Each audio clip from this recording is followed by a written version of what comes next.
Bienvenue à Esprit Zen. En ce moment même, il existe en vous une quiétude que le monde ne peut toucher. Une paix si profonde qu'elle survit à chaque tempête, à chaque perte, à chaque moment de désespoir. Ce n'est pas quelque chose que vous devez créer ou conquérir. Elle a toujours été là, attendant patiemment que vous arrêtiez la recherche et que vous regardiez simplement à l'intérieur. Pendant des siècles, des millions de personnes ont vécu en poursuivant des ombres, croyant que le bonheur se trouve dans la prochaine réussite, dans la prochaine relation, dans ce moment futur où tout s'emboîtera enfin.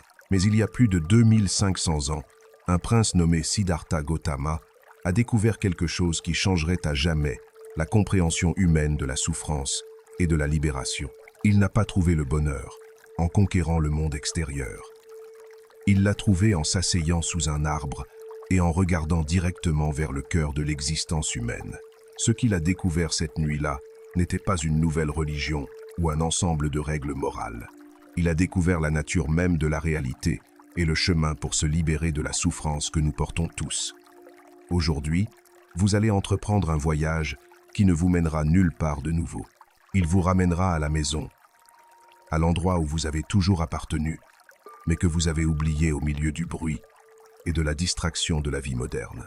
Nous allons explorer les enseignements les plus profonds du Bouddha, mais comme des outils vivants et pratiques que vous pouvez utiliser immédiatement pour transformer votre expérience de la vie. Je vous avertis dès maintenant, ce que vous êtes sur le point de découvrir peut défier tout ce qu'on vous a enseigné sur le bonheur, le succès et la signification d'être vivant. Cela peut vous faire questionner les fondations mêmes sur lesquelles vous avez construit votre vie. Mais si vous êtes prêt à écouter avec le cœur ouvert, si vous êtes préparé à laisser aller les illusions qui vous maintiennent piégé dans la souffrance, alors ce peut être le jour où tout change. Relâchez les tensions du jour et accompagnez-moi dans ce voyage vers l'éveil. Nous commençons maintenant. L'histoire de l'éveil commence non pas avec un saint ou un dieu, mais avec un être humain exactement comme vous et moi. Siddhartha Gautama est né dans le luxe et la protection extrême. Son père, un roi puissant, avait reçu une prophétie troublante. Son fils était destiné à devenir soit un grand roi conquérant, soit un maître spirituel qui abandonnerait le royaume. Terrifié par la possibilité de perdre son héritier, le roi a créé une prison dorée pour son fils. Il a construit 3 palais, un pour chaque saison, remplis de tous les plaisirs imaginables. Il a entouré Siddhartha de beauté, de jeunesse et de divertissement constant. Il a strictement interdit que tout signe de souffrance, vieillesse, maladie ou mort entre dans le monde protégé du prince. Pendant 29 ans, Siddhartha a vécu dans cette bulle de plaisir et d'ignorance. Il avait tout ce que la société nous dit que nous avons besoin pour être heureux.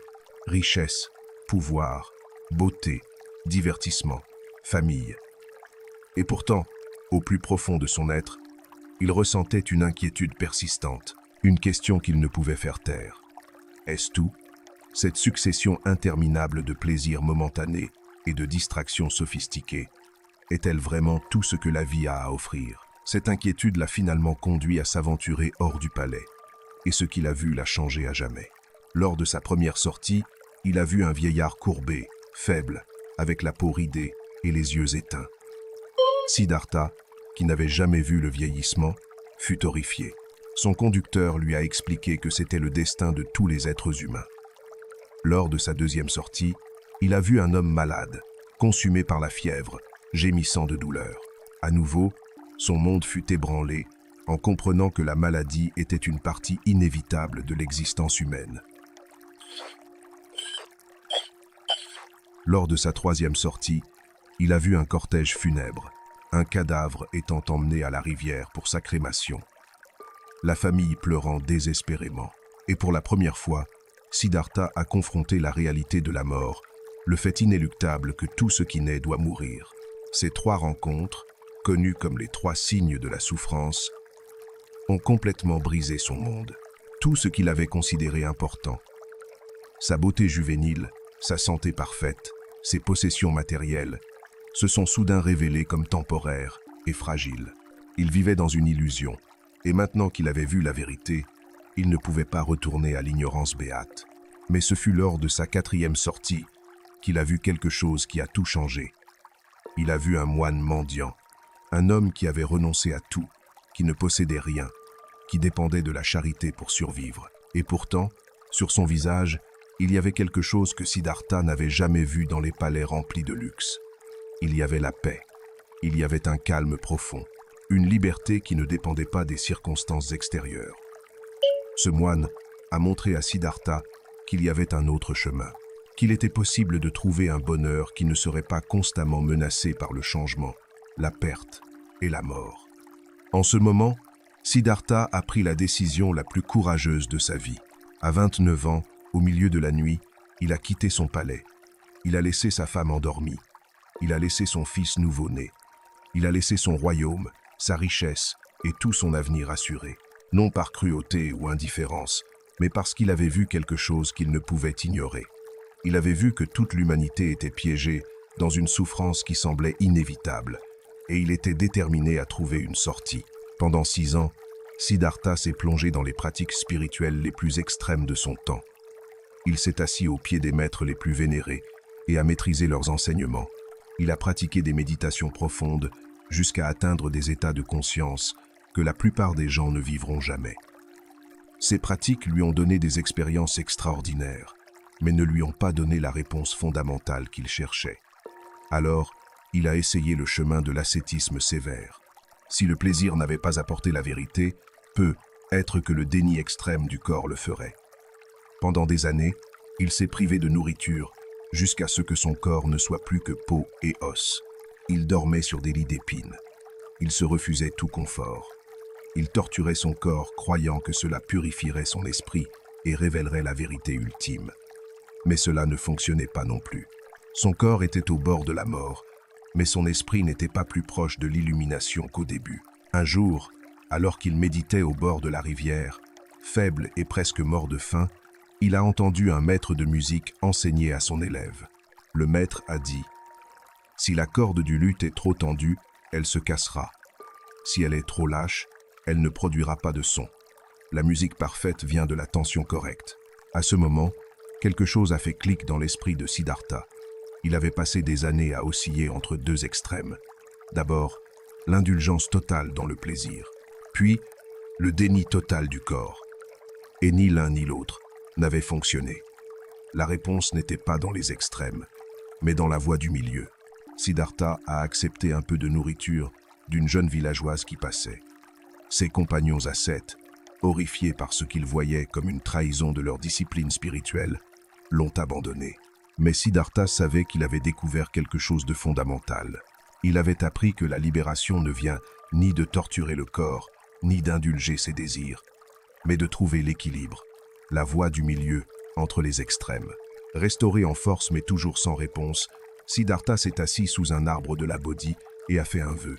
Il ne se lèverait pas de cet endroit tant qu'il n'aurait pas complètement compris la nature de la souffrance et trouvé le chemin vers sa cessation. Ce qui s'est passé cette nuit-là est l'un des moments les plus importants de l'histoire de la conscience humaine. Pendant des heures, Siddhartha s'est assis en méditation profonde. Son esprit, qui avait été entraîné pendant des années de pratique intense, s'est maintenant tourné vers l'intérieur avec une concentration et une clarté sans précédent. Il a commencé à voir non seulement sa propre vie, mais les vies qu'il avait vécues auparavant. Il a vu le cycle interminable de naissance, mort et renaissance que tous les êtres traversent. Il a vu comment le karma, les actions et leurs conséquences tissaient la tapisserie de l'existence. Puis, sa vision s'est approfondie encore plus. Il a commencé à voir la nature même de la réalité. Il a vu que tout ce qui existe est en changement constant, que rien n'a une existence permanente et indépendante, que tout est connecté dans un réseau infini de causes et d'effets. Il a vu comment la souffrance naît de notre résistance à cette vérité fondamentale. Nous nous accrochons à des choses destinées à changer. Nous essayons de trouver la permanence dans un monde impermanent. Nous cherchons un moi solide et durable, quand en réalité nous sommes des processus fluides, en transformation constante. Et dans cet attachement, dans cette résistance à la vérité de l'impermanence, nous créons notre propre souffrance. Mais Siddhartha ne s'est pas arrêté au diagnostic du problème.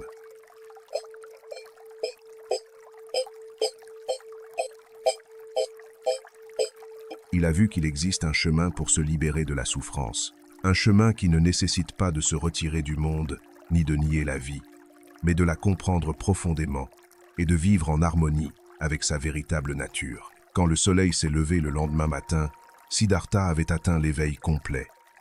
Il n'était plus simplement un prince ou un chercheur, il était devenu le Bouddha, l'éveillé.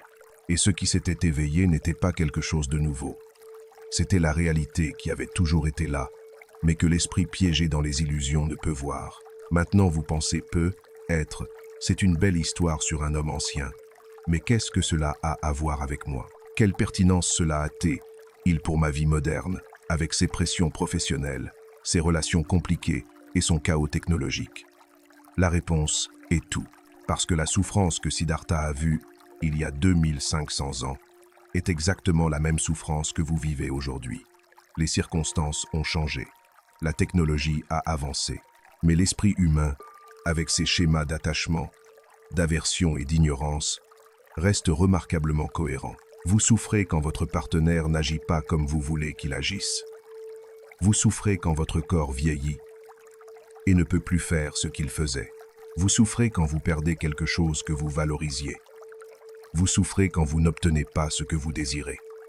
Vous souffrez quand vous obtenez ce que vous ne désirez pas. Toute cette souffrance naît de la même source que le Bouddha a identifiée.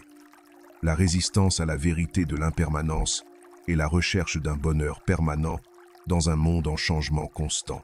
Mais voici la nouvelle libératrice. Si la cause de la souffrance est la même aujourd'hui qu'il y a 2500 ans, alors la solution est aussi la même.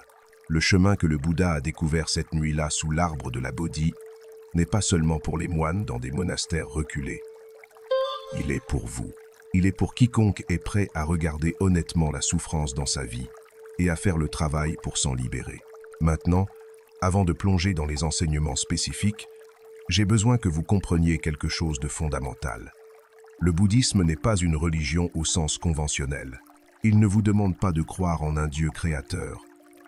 Il ne vous menace pas de punition éternelle si vous ne suivez pas ses règles. Il ne promet pas le salut par la foi aveugle. Le Bouddha a été clair à ce sujet. Ne me croyez pas simplement parce que je l'ai dit. N'acceptez pas mes enseignements par respect ou tradition. Examinez tout par vous-même. Testez-le dans votre propre expérience. Et n'acceptez comme vrai que ce qui conduit à votre bien-être et au bien-être des autres. C'est une invitation radicalement différente de celle qu'offrent la plupart des traditions spirituelles.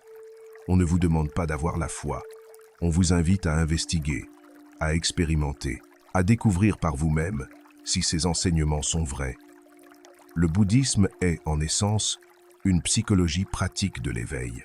C'est une carte détaillée de l'esprit humain et de ses schémas de souffrance. Et plus important encore, c'est un ensemble de pratiques éprouvées pour se libérer de ces schémas et vivre avec plus de paix, de clarté et de compassion. Alors, quels sont ces enseignements fondamentaux que le Bouddha a offerts? Tout commence avec ce qu'on appelle les 4 nobles vérités. Ce ne sont pas des vérités au sens dogmatique, ce sont des observations sur la nature de l'expérience humaine. Et une fois que vous les comprenez vraiment, non seulement intellectuellement mais au plus profond de votre être, votre vie ne sera plus jamais la même. La première noble vérité est la vérité de la souffrance. Et c'est ici que beaucoup de gens se confondent. Ils pensent que le bouddhisme est pessimiste, qu'il dit que la vie n'est que souffrance. Mais ce n'est pas ce que le Bouddha a enseigné. Le mot qu'il a utilisé, dukkha en pali, a une signification beaucoup plus subtile. Oui, il inclut la souffrance évidente, la douleur de la maladie, l'angoisse de la perte, le tourment de la trahison.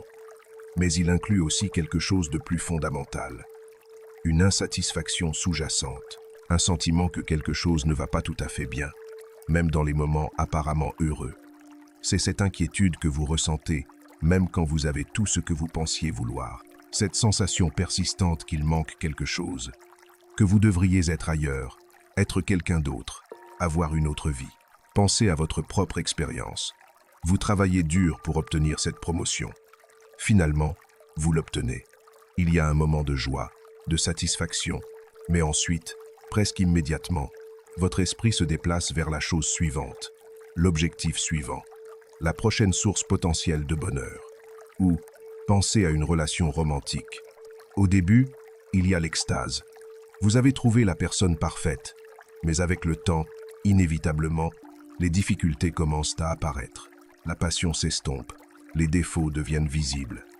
Et à nouveau, il y a ce sentiment de déception, que ce n'est pas ce que vous attendiez. C'est dukkha. Ce n'est pas que la vie ne soit que misère, c'est que même les plaisirs et les joies de la vie sont insatisfaisants parce qu'ils sont temporaires. Ils ne peuvent pas nous offrir le bonheur durable et complet que nous désirons. Et au lieu d'accepter cette vérité, nous passons nos vies à poursuivre le prochain plaisir, la prochaine distraction, la prochaine promesse de satisfaction permanente. La deuxième noble vérité est la vérité de l'origine de la souffrance. Et ici, le Bouddha a été absolument précis. La souffrance ne surgit pas aléatoirement. Ce n'est pas une punition des dieux. Ce n'est pas simplement de la malchance. La souffrance naît de causes spécifiques que nous pouvons identifier et comprendre. La cause racine est ce que le Bouddha a appelé tanya, généralement traduit comme désir ardent ou soif. Mais encore une fois, ce n'est pas simplement le désir au sens ordinaire. C'est quelque chose de plus profond et plus insidieux. C'est l'impulsion fondamentale de s'accrocher au plaisant et de rejeter le douloureux. C'est la recherche constante d'expériences qui nous font sentir complets, permanents, spéciaux. Imaginez que vous êtes à un dîner avec des amis. Vous appréciez la conversation, la nourriture, la compagnie. Tout va bien. Mais alors quelqu'un fait un commentaire que vous interprétez comme une critique. Immédiatement, votre paix disparaît. Votre esprit s'agite. Vous commencez à construire des défenses mentales, à planifier votre réponse, à ruminer sur l'injustice du commentaire. Que s'est-il passé? Le désir ardent a surgi. Le désir d'être vu d'une certaine manière. Le désir d'être apprécié. Et quand cette attente n'est pas satisfaite, la souffrance surgit. Ou pensez à comment vous vivez votre propre corps. Quand vous êtes jeune et en santé, vous ne pensez probablement pas beaucoup à votre corps. Vous l'utilisez simplement.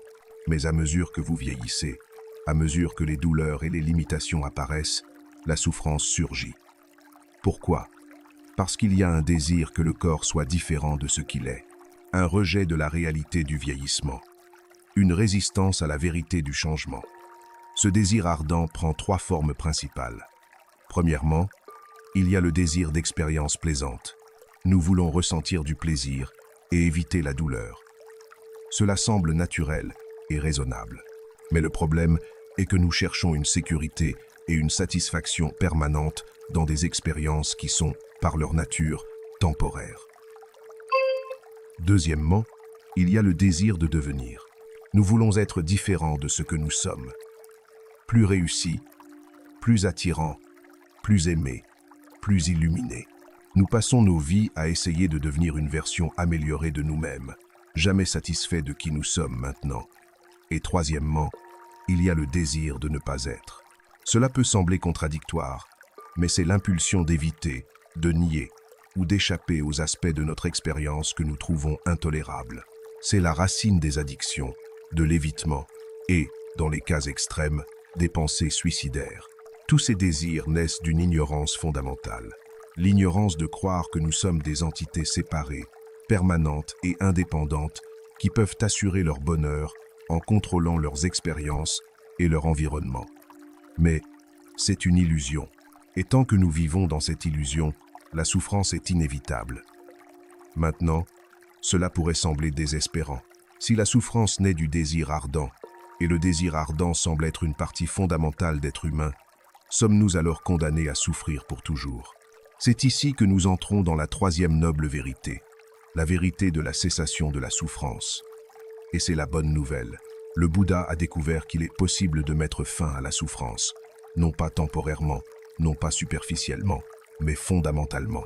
La cessation de la souffrance, que le Bouddha a appelée nirvana, n'est pas un endroit où vous allez après la mort. Ce n'est pas un paradis dans les nuages. C'est un état de conscience que vous pouvez expérimenter ici et maintenant. C'est ce qui se passe quand vous lâchez finalement le désir ardent, quand vous arrêtez de résister à la réalité de comment les choses sont, quand vous vous éveillez de l'illusion d'un moi séparé et permanent. Nirvana signifie littéralement extinction. Mais ce n'est pas l'extinction de vous-même. C'est l'extinction de l'illusion du moi. C'est comme se réveiller d'un rêve. Pendant que vous rêvez, Tout dans le rêve semble complètement réel. Vos peurs sont réelles. Vos désirs sont réels. Votre sensation d'être un moi séparé qui doit se protéger et s'améliorer est complètement réelle. Mais quand vous vous réveillez, vous réalisez que tout était une construction de l'esprit. Le moi qui semblait si solide et réel dans le rêve n'a pas d'existence indépendante en dehors du rêve lui-même. Similairement, quand vous vous éveillez à la véritable nature de la réalité, vous voyez que le moi, auquel vous vous êtes accroché toute votre vie, ce sens d'être une entité séparée, permanente et indépendante, est aussi une construction mentale. Et quand vous voyez cela clairement, non pas intellectuellement mais expérientiellement, la souffrance cesse, parce qu'il n'y a plus personne à qui de mauvaises choses arrivent. Il n'y a pas de moi qui doit être protégé, amélioré ou satisfait.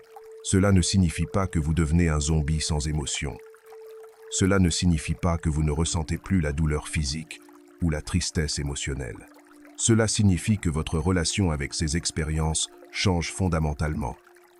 Vous ne vous identifiez plus à elles. Vous ne croyez plus qu'elles définissent qui vous êtes. Ce sont simplement des phénomènes qui surgissent et passent, comme les nuages qui traversent le ciel. Le ciel n'est pas affecté par les nuages. Il reste vaste et ouvert, peu importe les schémas météorologiques qui le traversent. Similairement, votre conscience fondamentale reste intacte, paisible et libre, peu importe les expériences qui surgissent en elle. Et maintenant nous arrivons à la quatrième noble vérité, la vérité du chemin qui mène à la cessation de la souffrance. Parce qu'une chose est de savoir que la libération est possible, une autre chose complètement différente est de savoir comment y arriver. Le Bouddha, avec son pragmatisme caractéristique, ne s'est pas contenté d'identifier le problème et la solution. Il a aussi fourni une carte détaillée du chemin. Cette carte est connue comme le noble sentier octuple. Et c'est sans doute l'une des contributions les plus importantes du Bouddha à la compréhension humaine de comment vivre avec sagesse. Le sentier octuple n'est pas un ensemble d'étapes que vous faites une après l'autre. Ce n'est pas une échelle où vous maîtrisez d'abord le premier échelon avant de passer au second. Au contraire, ce sont 8 aspects interconnectés d'une vie éveillée qui se développent ensemble, chacun soutenant et renforçant les autres. Ces 8 aspects sont traditionnellement divisés en 3 catégories. La première est la sagesse. Cela inclut la compréhension juste et la pensée juste. La seconde est la conduite éthique. Cela inclut la parole juste, l'action juste et le mode de vie juste. Et la troisième est l'entraînement mental. Cela inclut l'effort juste, l'attention juste et la concentration juste. Maintenant, le mot « juste » ici peut être trompeur. Il ne signifie pas juste dans un sens moral absolu. Il signifie complet, intégral, conduisant à l'éveil. C'est juste dans le sens où cela fonctionne. Cela conduit à moins de souffrance et plus de liberté. Commençons avec la compréhension juste. C'est la base de tout le reste. Sans une compréhension claire de la nature de la réalité, des 4 nobles vérités, de l'impermanence et de l'absence d'un moi permanent, tous les autres aspects du chemin seront faibles. La compréhension juste n'est pas seulement la connaissance intellectuelle. Vous pouvez lire 100 livres sur le bouddhisme et ne toujours pas avoir la compréhension juste. La compréhension juste est une vision pénétrante de la nature de votre expérience directe. C'est voir vraiment, pas seulement croire, que tout est impermanent. C'est expérimenter directement, pas seulement accepter comme concept, que la souffrance naît de l'attachement. Cette compréhension se développe graduellement à travers la pratique et la réflexion. Vous commencez à voir l'impermanence dans des choses évidentes. Les saisons changent, votre corps vieillit, les émotions vont et viennent, mais à mesure que votre pratique s'approfondit, vous commencez à voir l'impermanence dans des choses de plus en plus subtiles. Vous voyez que même vos pensées et sensations les plus intimes sont des processus en changement constant, pas des possessions permanentes d'un moi solide. La pensée juste naît naturellement de la compréhension juste. Quand vous voyez vraiment comment l'attachement cause la souffrance, vous commencez naturellement à penser de manière qui conduise à moins d'attachement. La pensée juste inclut 3 aspects. Premièrement, l'intention de renoncer. Cela ne signifie pas renoncer à la vie ou devenir un ascète. Cela signifie renoncer au désir ardent, à l'attachement, à la recherche constante de plus. Deuxièmement, l'intention de bienveillance. Cela signifie cultiver des pensées de bonté et de compassion envers tous les êtres, vous y compris. Et troisièmement, l'intention d'inoffensivité. Cela signifie abandonner délibérément les pensées de haine, de ressentiment ou de désir de causer du tort. Maintenant, vous pourriez penser qu'il est impossible de contrôler vos pensées. Et vous avez raison que vous ne pouvez pas simplement décider de ne plus jamais avoir de pensées négatives. C'est comme entraîner un muscle. Au début, il est faible et nécessite un effort conscient. Mais avec le temps, il devient plus fort et plus naturel. Passons maintenant à la deuxième catégorie, la conduite éthique.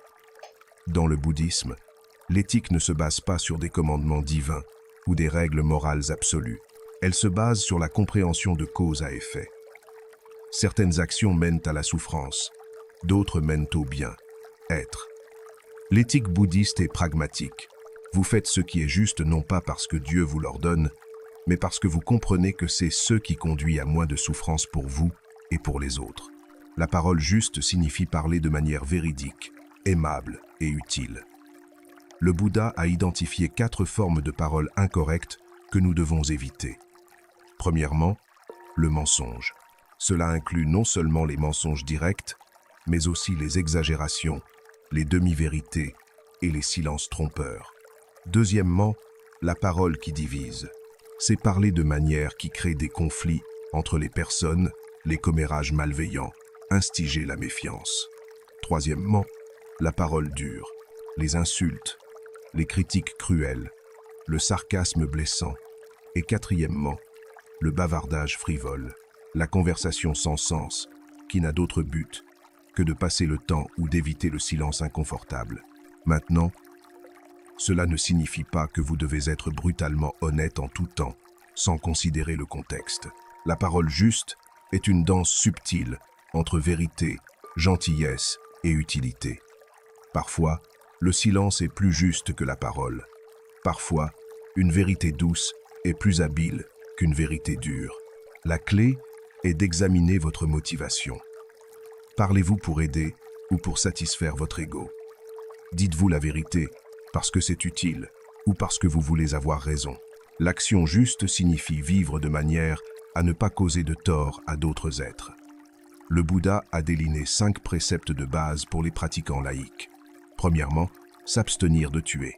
Cela s'étend à tous les êtres sensibles, pas seulement aux humains. Deuxièmement, s'abstenir de prendre ce qui n'est pas donné. Cela inclut le vol évident, mais aussi des formes plus subtiles de prendre, comme ne pas payer ce que vous devez ou utiliser des ressources sans permission. Troisièmement,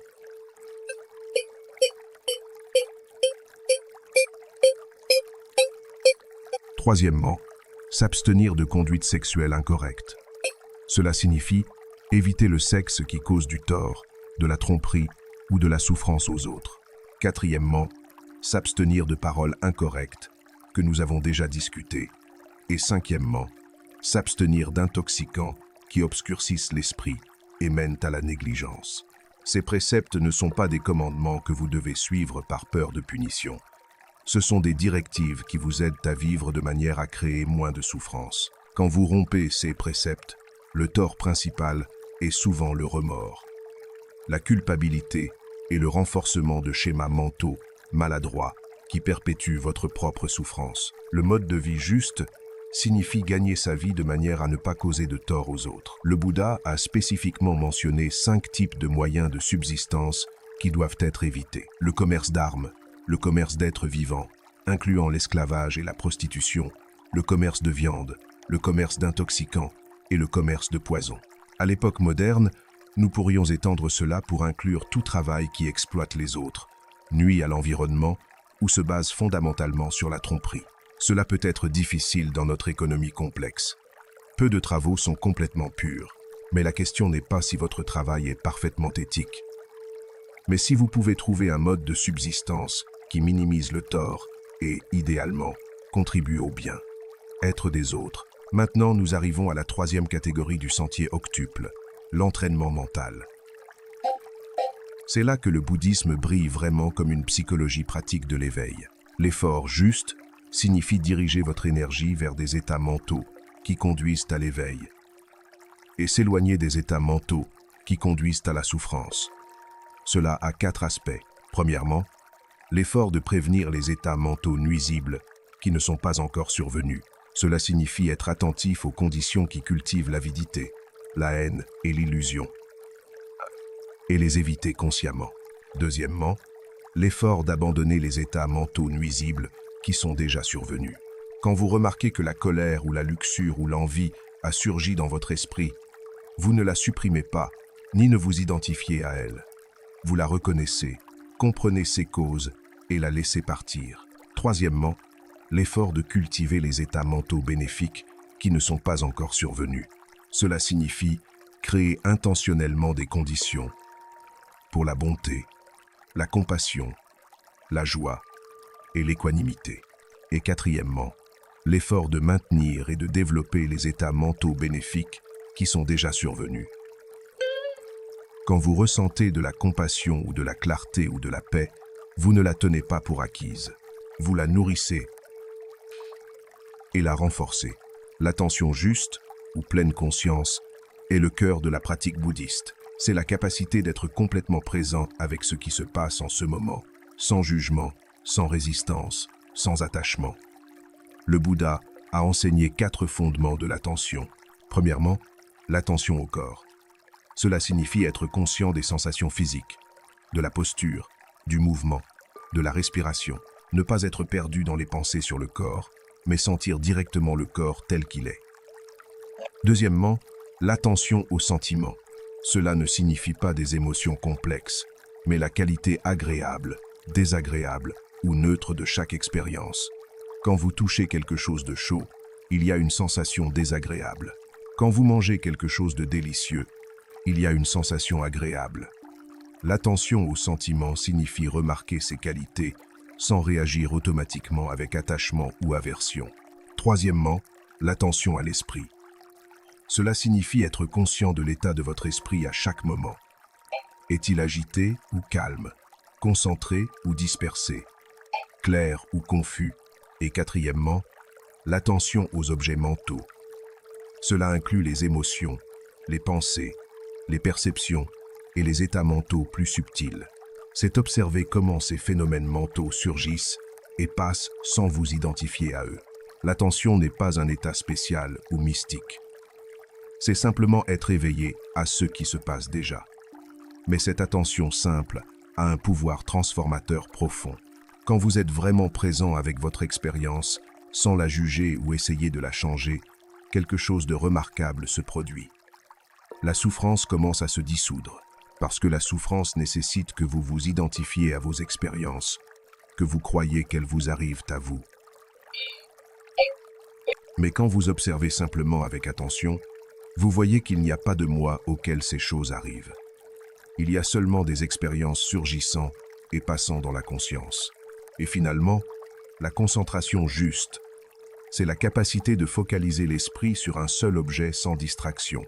Dans la méditation bouddhiste, cela se développe généralement en se concentrant sur la respiration.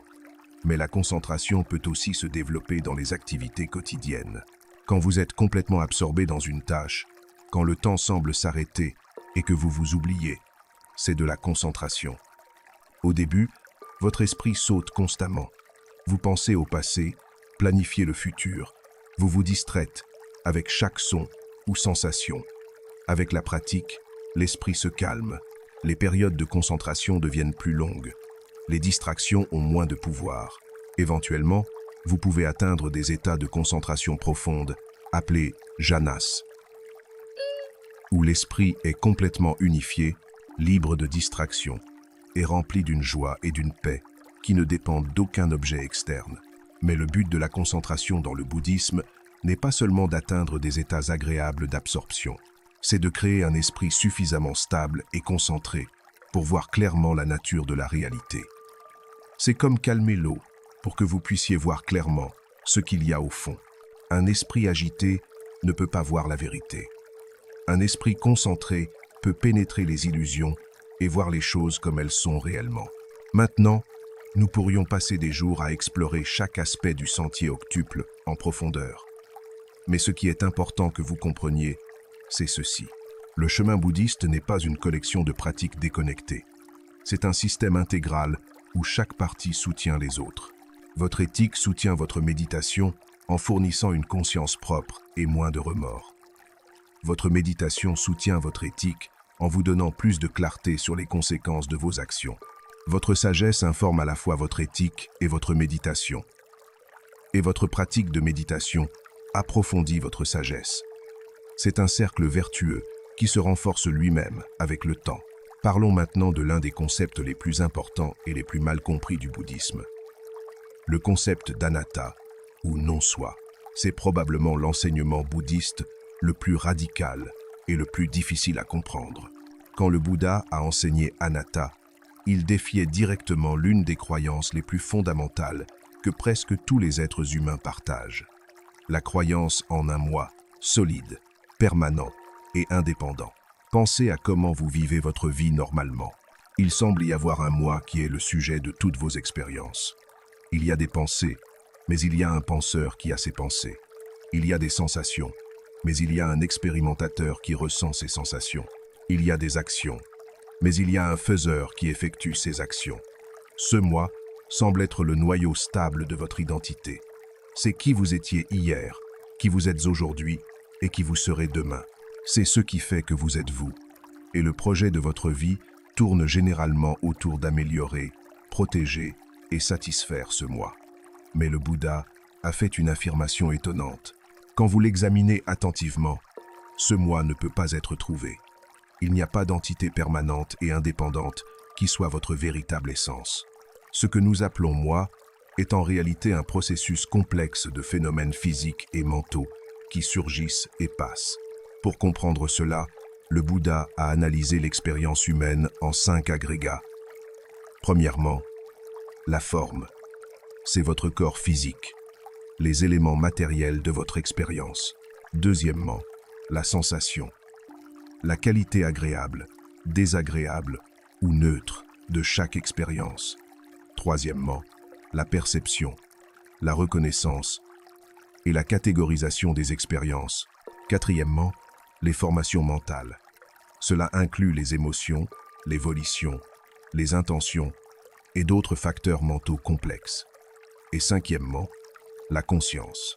La simple conscience qui connaît les expériences. Maintenant, voici le point crucial. Chacun de ces 5 agrégats est impermanent. Votre corps change constamment.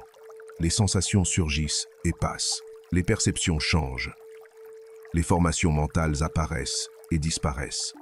Même la conscience elle-même est un processus fluide, pas une chose stable. Et si chacun de ces agrégats est impermanent, où est le moi permanent? Vous pourriez dire, eh bien, peut être que le moi est la collection de tous ces agrégats ensemble. Mais une collection de choses impermanentes ne peut pas créer quelque chose de permanent. C'est comme dire qu'un tas de glace toujours changeant constitue d'une manière ou d'une autre une entité de glace permanente. Ou vous pourriez dire, peut être que le moi est quelque chose de séparé de ces agrégats, quelque chose qui les possède ou les contrôle. Mais quand vous examinez votre expérience directement, vous ne pouvez pas trouver une telle entité. Il n'y a pas de petit homme à l'intérieur de votre tête tirant les leviers. Il y a seulement le processus lui-même. Des pensées se pensant elles-mêmes, des sensations se ressentant elles-mêmes. Maintenant, cela peut sembler très abstrait et philosophique, mais cela a des implications pratiques profondes pour comment vous vivez votre vie. Quand vous croyez en un moi solide, vous créez de la souffrance de multiples façons. Vous vous accrochez à des choses que vous croyez vous appartenir. Ma maison, ma voiture, mon partenaire, ma réputation. Et quand ces choses changent ou s'en vont, vous souffrez parce que votre moi se sent menacé. Vous résistez aux expériences que vous n'aimez pas parce que vous les voyez comme des menaces au moi. Si quelqu'un vous critique, ce n'est pas juste une opinion que quelqu'un a, c'est une attaque contre le moi. Vous vous comparez constamment aux autres, créant des hiérarchies de meilleurs et pires, supérieurs et inférieurs. Tout cela crée tension,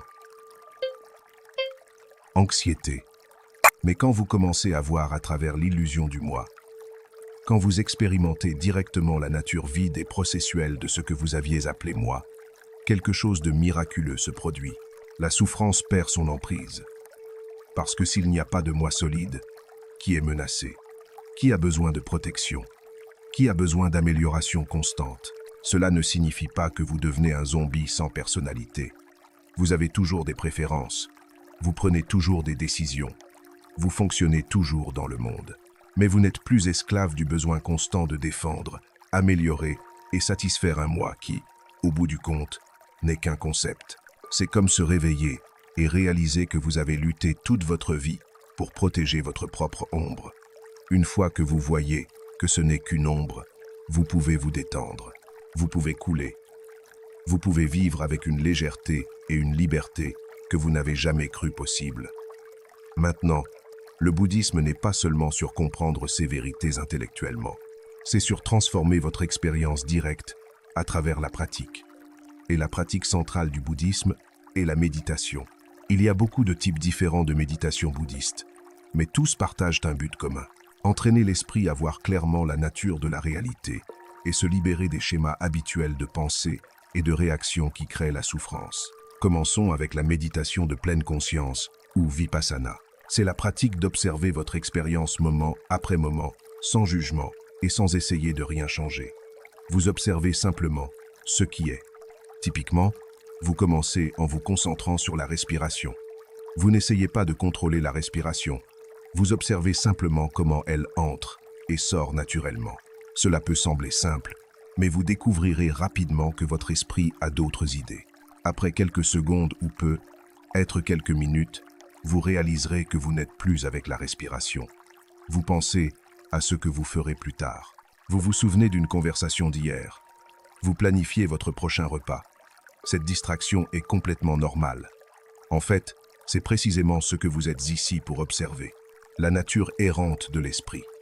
Quand vous remarquez que vous vous êtes distrait, vous ne vous jugez pas. Vous ne vous frustrez pas. Vous remarquez simplement « Ah, je pense » et vous revenez doucement à la respiration. Et ce processus, simple comme il sonne, est incroyablement puissant. À travers cette pratique répétée de remarquer quand l'esprit s'égare et de le ramener, vous commencez à développer plusieurs capacités fondamentales. Premièrement, vous développez la concentration, la capacité de maintenir votre attention où vous choisissez de la maintenir. Cela est immensément utile non seulement en méditation, mais dans tous les aspects de la vie. Deuxièmement, vous développez la connaissance de soi. Vous commencez à voir les schémas de votre esprit, les types de pensées qui surgissent répétitivement, les émotions que vous avez tendance à expérimenter, les jugements automatiques que vous faites. Troisièmement, vous développez l'équanimité, la capacité d'être avec votre expérience sans réagir automatiquement. Quand une sensation désagréable surgit, vous n'avez pas besoin d'essayer immédiatement de vous en débarrasser. Vous pouvez simplement l'observer, remarquant comment elle change et évolue. Et quatrièmement, vous commencez à voir l'impermanence directement. Vous voyez que chaque pensée surgit et passe. Chaque sensation a un début, un milieu et une fin. Chaque émotion est un processus temporaire, pas un état permanent. Avec le temps, cette pratique transforme votre relation avec votre propre esprit. Vous n'êtes plus emporté par chaque pensée ou émotion. Il y a un espace entre le stimulus et votre réponse. Et dans cet espace est votre liberté. Une autre pratique fondamentale est la méditation de bienveillance aimante ou méta. Cette pratique cultive activement des qualités du cœur comme l'amour, la compassion, la joie empathique et l'équanimité. Typiquement, vous commencez en dirigeant ces souhaits bienveillants vers vous-même. Que je sois heureux, que je sois en bonne santé, que je sois en sécurité, que je vive avec aisance. Au début, cela peut sembler forcé ou artificiel, spécialement si vous avez de l'autocritique ou du rejet de soi. Mais avec la pratique, ces souhaits commencent à résonner plus profondément. Vous commencez à sentir un adoucissement dans votre cœur, une bonté authentique envers vous-même. Puis vous étendez ce champ de bonne volonté. Vous pensez à quelqu'un que vous aimez et dirigez les mêmes souhaits vers eux. Que tu sois heureux, que tu sois en bonne santé, que tu sois en sécurité, que tu vives avec aisance. Puis, vous incluez une personne neutre, quelqu'un que vous ne connaissez pas bien mais que vous avez vu. Le caissier au supermarché, un voisin. Et vous étendez les mêmes souhaits bienveillants vers eux. Puis, et c'est là que la pratique devient difficile, vous incluez une personne difficile, quelqu'un qui vous a blessé ou avec qui vous avez un conflit. Vous essayez, même si c'est difficile, de leur souhaiter du bien. Non pas parce que vous approuvez ce qu'ils ont fait, mais parce que vous comprenez qu'eux aussi sont piégés dans la souffrance. Eux aussi cherchent le bonheur de manière maladroite. Et finalement, vous étendez le champ de bienveillance aimante pour inclure tous les êtres partout. Que tous les êtres soient heureux. Que tous les êtres soient en bonne santé. Que tous les êtres soient en sécurité. Que tous les êtres vivent avec aisance. Cette pratique peut sembler n'être qu'un joli sentiment, mais elle a des effets profonds. Des études scientifiques ont montré que la pratique régulière de bienveillance aimante réduit la dépression et l'anxiété, augmente les émotions positives et améliore les relations. Mais plus important d'un point de vue bouddhiste, elle affaiblit l'égoïsme et la séparation qui sont à la racine de la souffrance. Quand vous pratiquez régulièrement la bienveillance aimante, vous commencez à voir à travers l'illusion d'être séparé des autres êtres. Vous commencez à sentir une connexion naturelle avec tous les êtres. Et ce sens de connexion et d'interrelation est fondamental pour l'éveil. Il y a beaucoup d'autres pratiques méditatives dans le bouddhisme. La méditation marchée, où vous amenez la pleine conscience à l'acte de marcher. La méditation en mangeant, où vous portez attention complète à chaque aspect du manger. La contemplation de la mort, où vous réfléchissez sur l'inévitabilité de votre propre mort pour apprécier plus profondément votre vie. La méditation sur le répulsif, où vous contemplez les aspects moins attrayants du corps pour réduire l'attachement et le désir. Chacune de ces pratiques a son but spécifique, visant différents aspects du chemin vers l'éveil. Mais toutes partagent la même essence fondamentale. Entraîner l'esprit à voir clairement, lâcher l'attachement et vivre avec plus de sagesse et de compassion. Maintenant, vous pensez peu. Être que tout cela semble très beau en théorie. Mais comment l'appliquez-vous dans votre vie quotidienne? Comment vivez-vous bouddhiquement dans un monde moderne rempli de stress professionnel, de relations compliquées, de responsabilités financières et de distractions constantes? La réponse est que le bouddhisme ne nécessite pas que vous vous retiriez dans un monastère, bien que cela puisse certainement être bénéfique. Le bouddhisme peut être pratiqué parfaitement au milieu de la vie ordinaire. En fait, la vie ordinaire est le terrain d'entraînement parfait. Commençons avec le travail. Pour beaucoup de gens, le travail est une source principale de stress et de souffrance. Peut-être avez-vous un patron difficile. Peut-être vous sentez-vous sous-estimé ou non apprécié. Peut-être le travail lui-même semble sans sens. La perspective bouddhiste offre une manière complètement différente de vous rapporter au travail. Premièrement, vous pouvez pratiquer la pleine conscience au travail. Au lieu de fonctionner en mode automatique, amenez une présence complète à ce que vous faites. Si vous écrivez un email, soyez complètement conscient de l'acte d'écrire. Si vous êtes dans une réunion, écoutez vraiment sans planifier votre réponse pendant que les autres parlent. Cette simple présence transforme le travail d'une tâche que vous devez endurer en une opportunité pour la pratique. Deuxièmement, vous pouvez examiner vos attentes sur le travail. Beaucoup de la souffrance au travail vient d'attentes irréalistes. Nous espérons que notre travail nous rendra complètement heureux. Nous espérons que notre patron sera parfait. Nous espérons que nos collègues seront toujours agréables. Mais ce sont des attentes qui garantissent la souffrance. Quand vous lâchez ces attentes et faites simplement votre travail sans vous accrocher à des résultats spécifiques, un énorme fardeau se lève. Troisièmement, vous pouvez pratiquer voir votre travail comme un service. Même si votre travail semble mondain, vous contribuez d'une certaine manière au bien-être des autres. Le caissier du supermarché aide les gens à obtenir la nourriture dont ils ont besoin. Le comptable aide à maintenir les organisations fonctionnant efficacement. Le programmeur crée des outils qui facilitent la vie des gens. Quand vous voyez votre travail à travers cette lentille de service, au lieu d'être juste un moyen de gagner de l'argent, il peut devenir plus significatif. Et quatrièmement, vous pouvez utiliser les défis du travail comme opportunité pour pratiquer la patience, la compassion et l'équanimité. Ce patron difficile est votre maître zen, vous enseignant à ne pas réagir automatiquement quand les choses ne vont pas comme vous voulez. Ce projet stressant est votre opportunité de pratiquer maintenir le calme au milieu du chaos. Parlons maintenant des relations. Un autre domaine où le bouddhisme offre des perspectives transformatrices. Les relations sont souvent notre plus grande source à la fois de joie et de souffrance. Et d'un point de vue bouddhiste, cela n'est pas surprenant. Les relations activent puissamment tous nos schémas d'attachement et d'aversion. Nous nous accrochons à nos êtres chers, voulant qu'ils soient d'une certaine manière et qu'ils restent avec nous pour toujours. Nous avons de l'aversion pour les personnes qui nous irritent ou nous ont blessés, et dans les deux cas, nous créons de la souffrance pour nous-mêmes. Le bouddhisme ne vous dit pas d'éviter les relations, mais il vous invite à vous rapporter différemment. Premièrement, pratiquez le détachement dans les relations. Cela ne signifie pas indifférence ou manque d'amour. Cela signifie aimer sans s'accrocher. Cela signifie apprécier les personnes telles qu'elles sont maintenant, au lieu de s'accrocher à comment elles étaient dans le passé ou exiger qu'elles soient différentes dans le futur. Cela signifie comprendre que toutes les relations sont impermanentes. Cela peut sembler triste, mais en réalité c'est libérateur. Quand vous acceptez pleinement l'impermanence des relations, chaque moment devient précieux. Vous ne tenez pas les gens pour acquis. Vous les appréciez pendant qu'ils sont là.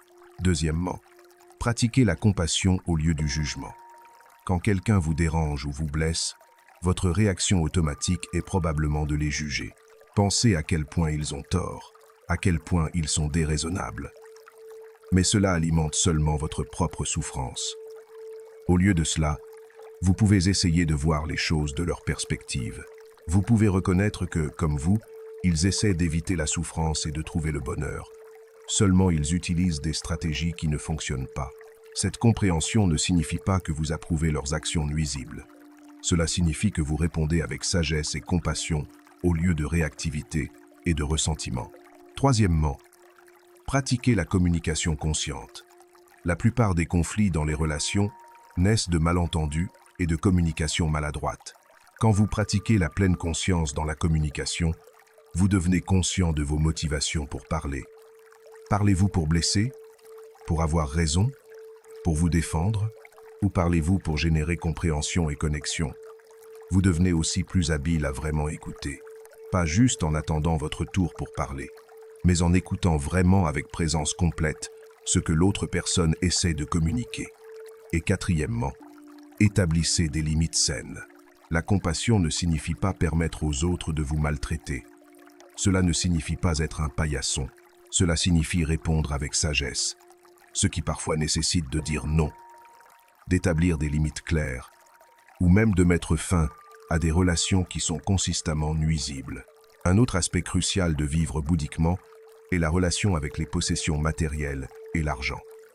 Nous vivons dans une société de consommation qui nous dit constamment que nous avons besoin de plus de choses, plus d'expérience, plus de confort. Et cette recherche constante de plus est une source inépuisable de souffrance. Le bouddhisme n'enseigne pas que l'argent ou les possessions sont inhéremment mauvais. Ce qu'il enseigne est que chercher le bonheur à travers l'accumulation de choses est une stratégie vouée à l'échec. Parce que les choses, par leur nature, ne peuvent pas vous fournir le bonheur durable que vous cherchez. Examinez honnêtement ce dont vous avez vraiment besoin versus ce que vous voulez par habitude ou pression sociale. Quand vous achetez quelque chose, demandez-vous: cela améliorera-t-il vraiment ma vie, ou est-ce que j'achète pour remplir un vide émotionnel? Vous pouvez pratiquer la générosité. L'acte de donner, que ce soit de l'argent, du temps ou des ressources, affaiblit l'attachement et l'égoïsme. Et curieusement, la recherche montre que donner aux autres génère plus de bonheur que de dépenser l'argent pour soi-même. Vous pouvez pratiquer la gratitude pour ce que vous avez déjà. Beaucoup du désir de plus vient de ne pas apprécier ce qui est déjà présent. Quand vous cultivez une gratitude authentique, l'impulsion d'acquérir constamment plus s'affaiblit naturellement. Parlons maintenant d'un des aspects les plus difficiles du bouddhisme. Pour beaucoup de personnes occidentales, l'enseignement sur le karma. Le karma est probablement l'un des concepts les plus mal compris du bouddhisme. Dans la culture populaire, il est devenu une sorte de justice cosmique. Si vous faites quelque chose de mal, le karma vous rattrapera. Si vous faites quelque chose de bien, vous serez récompensé. Mais ce n'est pas vraiment ce que le Bouddha a enseigné. Karma signifie simplement action. Et la loi du karma est la loi de cause à effet. Chaque action que vous prenez a des conséquences, non pas par intervention divine, mais par la simple nature de cause à effet. Quand vous agissez avec avidité, haine ou illusion, vous créez de la souffrance pour vous-même et pour les autres. Quand vous agissez avec générosité, amour et sagesse, vous créez du bien, être pour vous-même et pour les autres. Le karma n'est pas un système de récompense et de punition imposé de l'extérieur. C'est simplement comment la réalité fonctionne. C'est comme la gravité. Si vous sautez d'un immeuble, vous tomberez. Non pas parce que la gravité vous punit, mais parce que c'est ainsi que fonctionnent les lois physiques. Similairement, si vous agissez avec haine, vous souffrirez. Non pas parce qu'un pouvoir cosmique vous punit, mais parce que la haine, par sa nature, crée de la souffrance. Maintenant, le bouddhisme a traditionnellement enseigné que le karma opère à travers plusieurs vies.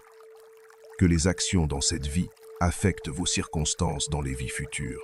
Cet enseignement de la réincarnation est difficile pour beaucoup de personnes modernes.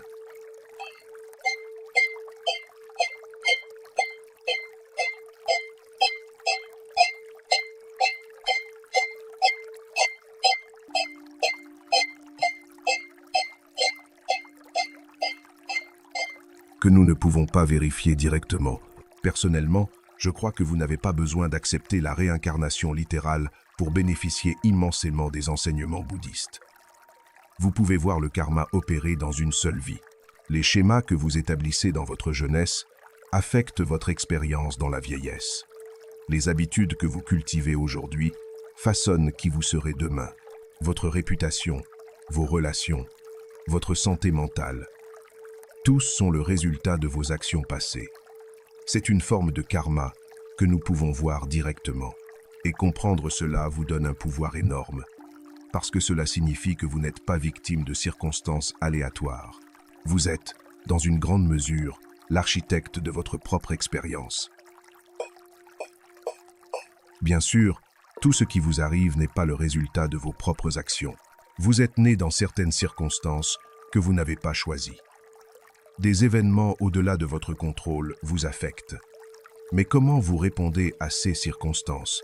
Cela est complètement vôtre. Et cette réponse crée votre karma futur.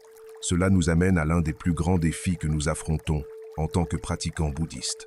Comment maintenir la pratique quand la motivation s'estompe, quand des doutes surgissent ou quand le progrès semble impossiblement lent? Parce que soyons honnêtes, le chemin de l'éveil n'est pas facile. Il nécessite d'affronter des aspects de vous-même que vous avez évités. Il nécessite de lâcher des schémas de pensée et de comportement qui sont profondément enracinés. Il nécessite de la patience quand tout dans notre culture nous entraîne à vouloir des résultats instantanés. Le Bouddha a parlé de 5 obstacles qui surgissent dans la pratique. Premièrement, le désir sensuel. C'est le désir ardent d'expériences plaisantes. En méditation, il se manifeste comme le désir que la session se termine, ou des fantasmes sur la nourriture, ou le sexe, ou le divertissement. Dans la vie quotidienne, c'est la tendance constante à chercher le prochain plaisir. Deuxièmement, la mauvaise volonté. Cela inclut la colère, l'irritation, le ressentiment. En méditation, cela pourrait se manifester comme de l'irritation avec les sons de votre environnement ou du ressentiment que votre esprit ne se calme pas. Dans la vie quotidienne, c'est cette voix dans votre tête qui critique constamment et juge. Troisièmement, la paresse et la somnolence. C'est l'état opaque et lourd où vous n'avez ni énergie ni motivation. En méditation, vous luttez pour rester éveillé. Dans la vie quotidienne, vous ne pouvez simplement pas trouver l'énergie pour pratiquer. Quatrièmement, l'agitation et l'inquiétude. C'est l'état agité où l'esprit ne peut pas se calmer. Vous vous inquiétez constamment pour le futur ou ruminez sur le passé. Et cinquièmement, le doute. C'est le doute sur le chemin, sur le maître, sur vous-même. Vous vous demandez si cela fonctionne vraiment, si vous le faites correctement, si vous progresserez jamais. Le Bouddha n'a pas enseigné que vous devez éliminer ces obstacles par la force. Cela créerait seulement plus de résistance. Au lieu de cela, il a enseigné à les reconnaître quand ils surgissent, comprendre leurs causes et appliquer des antidotes spécifiques. Pour le désir sensuel, vous pouvez contempler l'impermanence des plaisirs, réfléchir sur comment chaque expérience plaisante finit éventuellement, comment les poursuivre vous maintient seulement dans la roue du désir ardent. Pour la mauvaise volonté, vous pouvez cultiver la bienveillance aimante. Quand la colère surgit, au lieu de la justifier ou de la supprimer, vous pouvez diriger intentionnellement des pensées de bonne volonté vers vous-même et vers l'objet de votre colère. Pour la paresse, vous pouvez contempler la mort, réfléchir sur la brièveté de la vie et la préciosité d'avoir cette opportunité de s'éveiller. Cela peut vous énergiser quand la motivation est basse. Pour l'agitation, vous pouvez utiliser la concentration. Focaliser l'esprit sur un objet unique, comme la respiration, peut calmer l'agitation. Pour le doute, vous pouvez réfléchir sur les bénéfices que vous avez déjà expérimentés de la pratique, même s'ils semblent petits. Il peut aussi aider de lire sur les expériences d'autres pratiquants ou de passer du temps avec une communauté de pratique. Mais peut être l'antidote le plus puissant pour tous ces obstacles est la patience. Le chemin de l'éveil n'est pas une course. C'est un déploiement graduel qui se produit en son propre temps. Certains jours, la pratique se sentira claire et lumineuse. D'autres jours, elle se sentira ennuyeuse et difficile. Les deux font partie du chemin. La clé est de continuer à se présenter.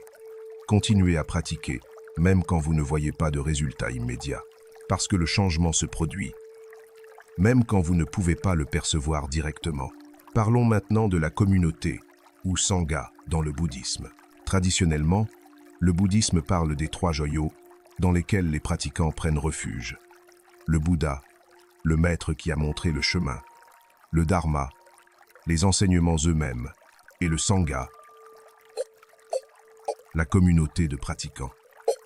Le Sangha n'est pas juste un groupe social agréable, c'est un élément essentiel du chemin, parce que la transformation spirituelle se produit rarement en isolation. Nous avons besoin du soutien, de l'inspiration, et oui, du défi d'autres qui sont sur le chemin. Dans votre Sangha, vous trouvez des modèles, des personnes qui ont avancé plus loin sur le chemin et peuvent vous montrer que le progrès est possible. Vous trouvez des compagnons de pratique, des personnes qui luttent avec les mêmes défis que vous. Simplement savoir que vous n'êtes pas seul dans cette lutte peut être immensément encourageant. Vous trouvez la responsabilité. Il est facile de laisser votre pratique glisser quand vous êtes seul. Mais quand vous faites partie d'une communauté qui se réunit régulièrement, il y a une structure naturelle qui soutient la pratique constante. Et vous trouvez des opportunités de pratiquer avec d'autres, de servir, de donner, de travailler avec les dynamiques interpersonnelles difficiles qui révèlent vos angles morts. Dans le monde moderne, le Sangha peut prendre beaucoup de formes.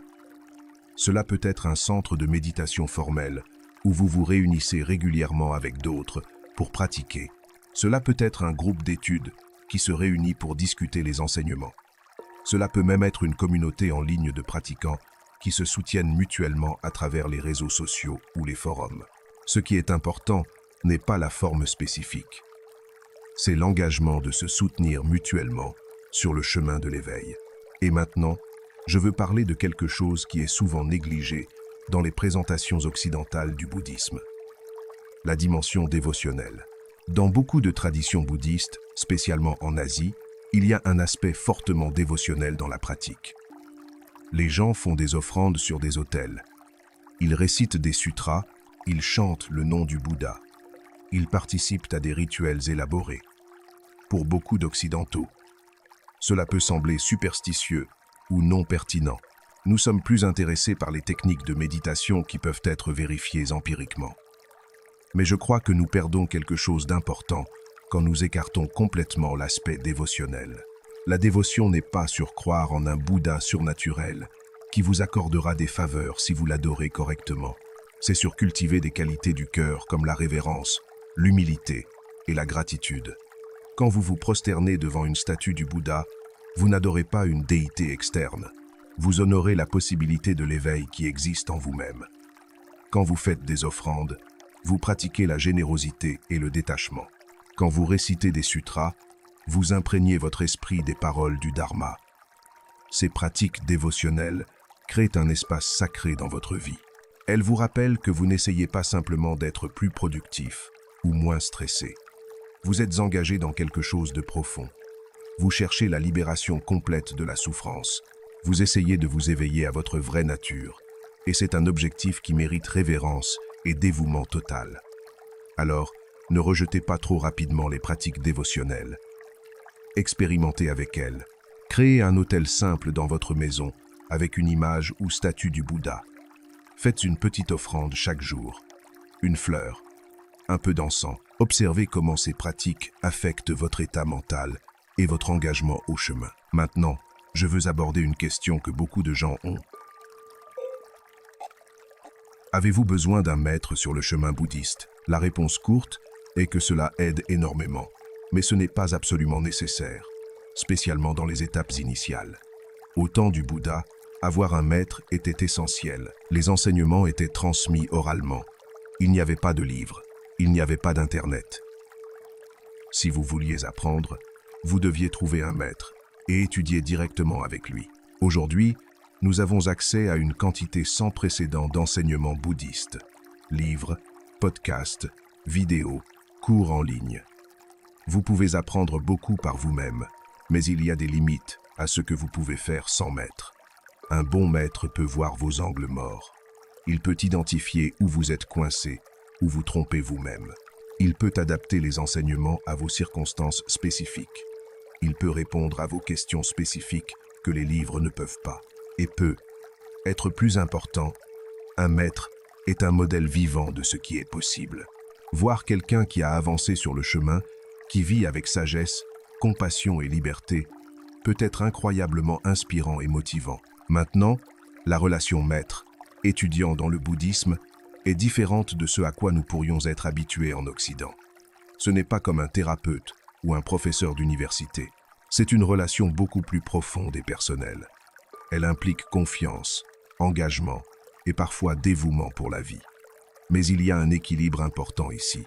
Le Bouddha a dit clairement que vous ne devez pas accepter aveuglément ce que n'importe quel maître dit.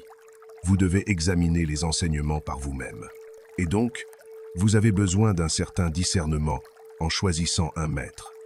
Un bon maître bouddhiste devrait incarner les qualités qu'il enseigne. Il devrait vivre éthiquement. Il devrait être humble, ne cherchant pas le pouvoir ou l'adoration. Il devrait être authentiquement intéressé par votre bien-être, pas vous utiliser pour ses propres fins. Malheureusement, tous ceux qui s'appellent eux-mêmes maîtres bouddhistes ne remplissent pas ces standards. Il y a eu des scandales dans plusieurs communautés bouddhistes où des maîtres ont abusé de leur position, où ils ont exploité sexuellement des étudiants, détourné des fonds ou créé des cultes de personnalité. C'est une trahison tragique des enseignements. Et c'est pourquoi le discernement est si important. Ne donnez pas votre pouvoir à n'importe quel maître, peu importe à quel point il est charismatique ou apparemment illuminé. Maintenez votre capacité de penser critiquement, et si quelque chose se sent mal, faites confiance à votre instinct. Parlons maintenant de quelque chose qui est central dans le bouddhisme, mais souvent mal compris, la compassion. Dans le bouddhisme, la compassion n'est pas juste un sentiment chaud et flou. C'est la réponse naturelle quand vous voyez vraiment la souffrance d'autres êtres. Et comprenez que, comme vous, ils veulent seulement être heureux et libres de la souffrance. La compassion dans le bouddhisme se divise en 4 qualités reliées, connues comme les 4 demeures divines ou Brahmaviharas. Premièrement, il y a metta ou bienveillance aimante. C'est le désir authentique que tous les êtres soient heureux. Pas seulement les gens que vous aimez, mais tous les êtres. Deuxièmement, il y a karuna ou compassion proprement dite. C'est le désir que tous les êtres soient libres de la souffrance. C'est la réponse empathique à la douleur des autres. Troisièmement, il y a mudita ou joie empathique. C'est la capacité de vous réjouir du bonheur et du succès des autres, même quand cela ne vous bénéficie pas directement. C'est l'antidote à l'envie.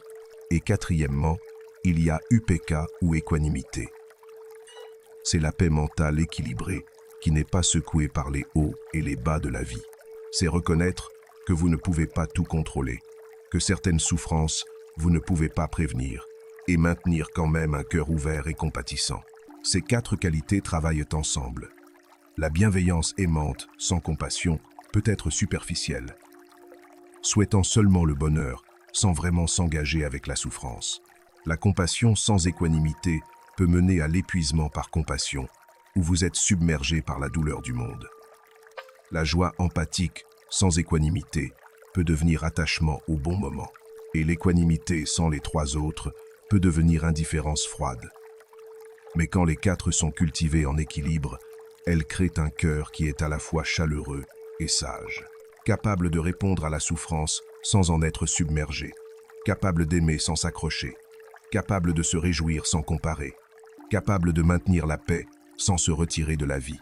Une question importante est: comment cultivez-vous activement ces qualités? Nous avons déjà parlé de la méditation de bienveillance aimante, mais la compassion peut aussi être cultivée dans la vie quotidienne. Vous pouvez pratiquer voir chaque personne que vous rencontrez comme quelqu'un qui, comme vous, veut être heureux et éviter la souffrance. Cette simple pratique peut transformer vos interactions. Le conducteur qui vous a coupé dans le trafic n'est pas juste un imbécile. C'est quelqu'un qui est probablement stressé, en retard, peut être inquiet de quelque chose. Le caissier maussade n'est pas juste grossier. Peut être hâte, il une journée difficile. Peut être il des problèmes à la maison que vous ne connaissez pas. Ce n'est pas de la naïveté. Vous n'excusez pas le comportement nuisible. Vous reconnaissez simplement l'humanité commune. Et cette reconnaissance adoucit naturellement votre cœur et réduit votre réactivité. Vous pouvez aussi pratiquer des actes délibérés de bonté. Petits actes: tenir la porte pour quelqu'un, laisser un pourboire généreux, envoyer un message d'appréciation à un ami. Ces actes, bien que petits, ont un effet cumulatif, non seulement dans le monde extérieur, mais dans votre propre cœur. Chaque acte de bonté renforce les circuits neuronaux de la compassion et affaiblit les circuits de l'égoïsme. Et vous pouvez pratiquer le Tonglen, une technique de méditation bouddhiste tibétaine. Dans le Tonglen, vous visualisez prendre la souffrance des autres sur l'inhalation. Vous l'imaginez comme une fumée sombre entrant dans votre corps. Puis, sur l'exhalation, vous envoyez bonheur, santé et bien-être, visualisé comme lumière brillante. Cette pratique peut sembler contre-intuitive. Pourquoi voudriez-vous délibérément prendre la souffrance des autres? Mais ce que vous faites réellement est entraîner votre esprit à ne pas avoir peur de la souffrance, à ouvrir votre cœur même aux choses difficiles. Et cela, paradoxalement, crée un courage et une capacité énorme pour aider les autres. Maintenant, je veux parler de quelque chose qui est profondément important, mais souvent négligé: la relation entre le bouddhisme et l'action sociale. Certaines personnes voient le bouddhisme comme une pratique purement individuelle et interne. Vous vous asseyez sur votre coussin, vous travaillez sur votre propre esprit et essentiellement, vous vous retirez du monde désordonné. Mais c'est une incompréhension. Oui, le bouddhisme met l'accent sur le travail intérieur. Mais ce travail intérieur déborde naturellement en actions compatissantes dans le monde. Quand vous cultivez vraiment la compassion, vous ne pouvez pas simplement ignorer la souffrance que vous voyez autour de vous. Vous vous sentez naturellement poussé à aider, à servir, à travailler pour le soulagement de la souffrance. Cela a conduit à l'émergence de ce qu'on appelle le bouddhisme engagé, un mouvement qui applique les enseignements bouddhistes aux problèmes sociaux comme la pauvreté, la guerre, l'injustice et la destruction environnementale. Des figures comme Thich Nhat Hanh et le Dalai Lama ont été vocaux sur le besoin pour les bouddhistes de s'engager avec ces questions, non pas d'un lieu de colère ou d'idéologie, mais d'un lieu de compassion et de sagesse. À quoi cela ressemble-t-il en pratique? Cela pourrait signifier travailler dans un refuge pour personnes sans abri, participer à l'activisme non violent pour la paix, travailler en conservation environnementale, soutenir des réfugiés, plaider pour la justice raciale. Ce qui est important est que vous agissez non pas depuis l'ego, non pas depuis un sens de supériorité morale, mais depuis une compréhension profonde de l'interconnexion. Quand vous voyez que tous les êtres sont connectés, quand vous comprenez que votre bien-être est entrelacé avec le bien-être de tous les autres êtres, l'action sociale compatissante devient naturelle. Ce n'est pas quelque chose que vous forcez par devoir. C'est une expression naturelle de votre cœur éveillé. Mais il y a un équilibre subtil ici. Le bouddhisme met aussi en garde contre ce qu'on appelle l'activiste ardent, la personne qui se brûle en essayant de sauver le monde, qui devient amère et épuisée parce qu'elle ne peut pas réparer tous les problèmes. La clé est d'agir depuis un lieu de sagesse et d'équanimité. Vous faites ce que vous pouvez. Vous reconnaissez les limites de ce qu'une personne peut faire et vous ne vous attachez pas rigidement à des résultats spécifiques. Vous faites votre meilleur effort, puis vous lâchez prise. Vous faites confiance que vos actions, combinées avec les actions d'innombrables autres, déplacent le monde dans une direction plus compatissante, même si vous ne pouvez pas voir les résultats immédiats. Il y a un autre aspect du bouddhisme que je veux aborder parce qu'il génère souvent de la confusion, le rôle du rituel et de la cérémonie. Comme je l'ai mentionné plus tôt, beaucoup de traditions bouddhistes incluent des rituels élaborés, prosternation, circumambulation de stupas, offrandes rituelles, récitation de sutras, utilisation de chapelets. Pour l'esprit occidental rationaliste, cela peut sembler une superstition désuète. Pourquoi avez-vous besoin de tous ces rituels? Le bouddhisme ne concerne pas l'insight méditatif direct, mais les rituels servent des buts importants qui vont au-delà de leur apparence superficielle. Premièrement, les rituels créent structure et régularité dans votre pratique. Quand vous avez un rituel établi, comme réciter certains vers chaque matin ou faire des offrandes sur votre autel, cela crée un contenant pour votre pratique spirituelle. Cela devient partie du rythme de votre vie. Deuxièmement, les rituels engagent votre corps, pas seulement votre esprit. Le bouddhisme comprend que nous ne sommes pas juste des cerveaux dans des bocaux. Nous sommes des êtres incarnés. Et quand nous engageons nos corps à travers le mouvement rituel, les prosternations, les mudras ou gestes des mains, la récitation, nous engageons tout notre être dans la pratique. Troisièmement, les rituels peuvent contourner l'esprit discursif et travailler à un niveau plus profond. Quand vous récitez un mantra encore et encore, vous n'êtes pas principalement engagé dans la pensée conceptuelle. Vous créez une vibration, un rythme qui peut calmer l'esprit et ouvrir le cœur. Quatrièmement, les rituels communautaires créent des liens. Quand vous vous réunissez avec d'autres pour chanter des sutras ou participer à une cérémonie, vous créez un champ d'énergie partagé. Vous vous rappelez que vous n'êtes pas seul sur ce chemin. Et cinquièmement, les rituels marquent des transitions et des événements significatifs. Dans notre culture séculaire, nous avons perdu beaucoup de rituels qui marquaient autrefois les moments importants de la vie. Naissance, mort, transition vers l'âge adulte. Les rituels bouddhistes peuvent fournir un contenant significatif pour ces moments. Alors, ne rejetez pas les rituels comme superstitions vides. Expérimentez avec eux. Observez comment ils vous affectent. Vous pourriez trouver qu'ils ajoutent une dimension de richesse et de profondeur à votre pratique que la méditation pure ne fournit pas. Maintenant, je veux parler de quelque chose que beaucoup de pratiquants bouddhistes finissent par affronter. L'expérience de ce qu'on pourrait appeler la nuit sombre de l'âme spirituelle. À mesure que vous approfondissez la pratique, à mesure que vous commencez à voir à travers les illusions que vous avez maintenues toute votre vie, il peut y avoir des périodes de profonde désorientation. Les vieilles structures de sens s'effondrent. Les identités auxquelles vous vous êtes accrochés se révèlent vides. Et cela peut se sentir comme tomber dans un abîme. Ce n'est pas un signe que vous faites quelque chose de mal.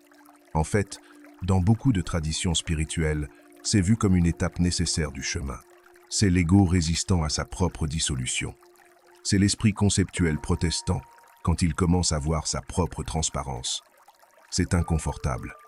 Cela peut être effrayant, mais c'est aussi un seuil. De l'autre côté de cette obscurité est un nouveau niveau de liberté. Durant ces périodes difficiles, plusieurs facteurs peuvent t'aider. Premièrement, il est crucial d'avoir un maître ou guide avec expérience qui peut vous assurer que c'est une partie normale du processus, que vous ne devenez pas fou, que c'est temporaire et passera. Deuxièmement, maintenez votre pratique mais peu, être avec une touche plus légère. Ne forcez pas, ne vous pressez pas, maintenez juste une connexion douce avec les pratiques de base. Marche, bienveillance aimante.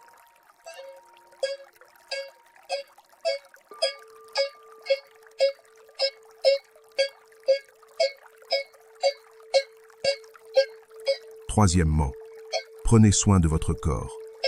Durant les crises spirituelles, il est facile de négliger les besoins physiques de base, mais dormir suffisamment, bien manger et faire de l'exercice peuvent être des stabilisateurs importants. Quatrièmement, cherchez le soutien de votre sangha. Parlez avec des pratiquants qui ont traversé des expériences similaires. Savoir que vous n'êtes pas seul peut être immensément réconfortant. Et cinquièmement, ayez de la patience. Faites confiance au processus.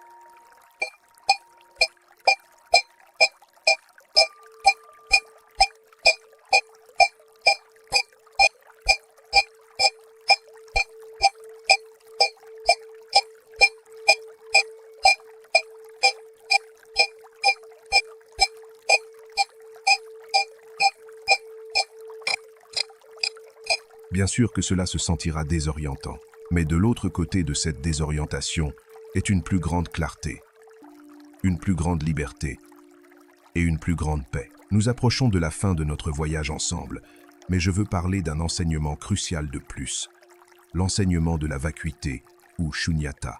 C'est probablement l'enseignement bouddhiste le plus profond et le plus facilement mal compris. Quand le bouddhisme parle de vacuité, cela ne signifie pas que rien n'existe. Ce n'est pas du nihilisme. Il ne dit pas que vous, et moi, et le monde, ne sommes que des illusions sans substance.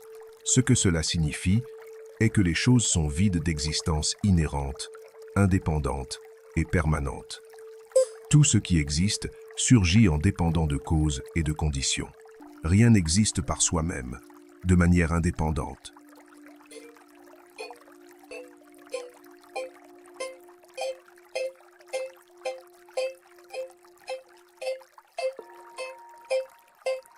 Prenez votre corps comme exemple. Votre corps semble être une chose solide et séparée. Mais quand vous l'examinez de près, vous voyez qu'il est composé de parties. Ces parties sont composées de cellules. Les cellules sont composées de molécules. Les molécules d'atomes. Les atomes de particules subatomiques. Et à chaque niveau, ce qui semble solide se révèle être principalement de l'espace vide et des processus dynamiques. De plus, votre corps dépend complètement de choses en dehors de lui-même pour exister.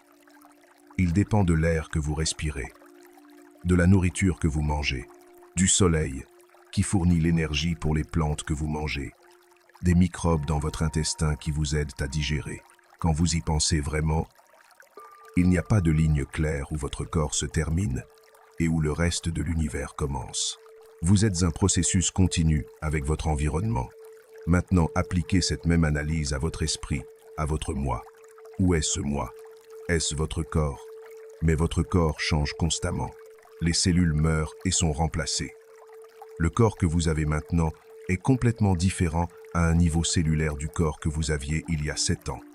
Est-ce votre esprit? Mais votre esprit est aussi un processus fluide. Les pensées surgissent et passent. Les sentiments changent. Les mémoires s'estompent ou sont réécrites. Il n'y a rien de permanent, rien d'immuable. Rien que vous pouvez pointer et dire « Ceci est mon vrai moi ». Et pourtant, vous existez évidemment d'une certaine manière. Vous êtes ici, vous lisez ceci, vous vivez l'expérience. Alors, qu'est-ce que cela signifie?